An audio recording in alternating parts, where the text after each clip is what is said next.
वाले। तो एक लड़की ने जवाब दिया, ना तरकीब से होते ना तकदीर से होते, और जनकपुरी में लड़का दैया खीर से होते, क्योंकि चारों भाई खीर से पैदा हुए थे। अब महाराज लक्ष्मण पहनाए सदोगो तो कान लगे भैया हमें कुछ बोलन दे। राम जी बोले बोल ले तेरी भी मन की हो जाए। तो लक्ष्मण कहने लगे भैया ना जोर कर होती ना शोर कर होती, और जब जनकपुरी में बिटियां धाती फोर के होती।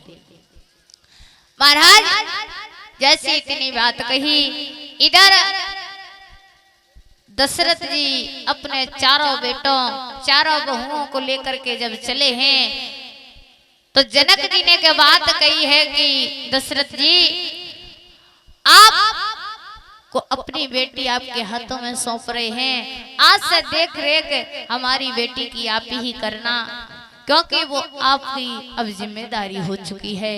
महाराज दशरथ जैसे ही लेकर के चले, जैसे ही अयोध्या में पहुंचे, महाराज अयोध्या फूलों की तरह सजी हुई थी।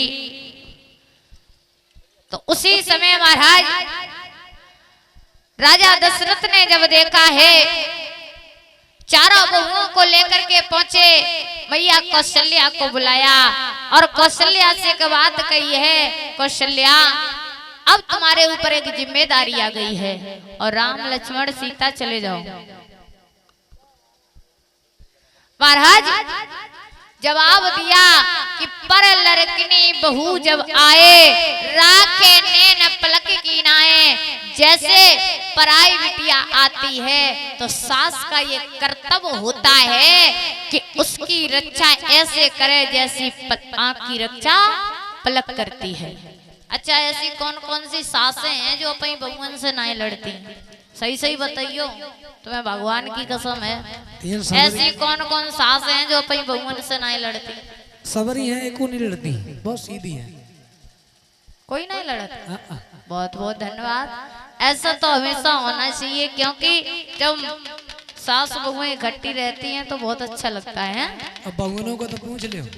और बहू देखो, सास का ये कर्तव्य होता है कि पर लड़की जब बहू जब आए, राखे नैन पलक की नाए, यानी आंख की रक्षा जैसे पलक करती है, वैसे ही सास बहू की रक्षा करे।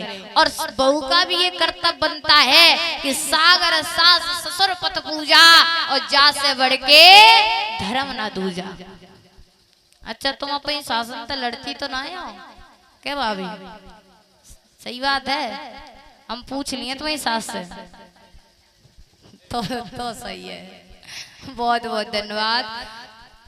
बोलिए कन्हैया लाल की। और ध्यान दें सभी भक्त।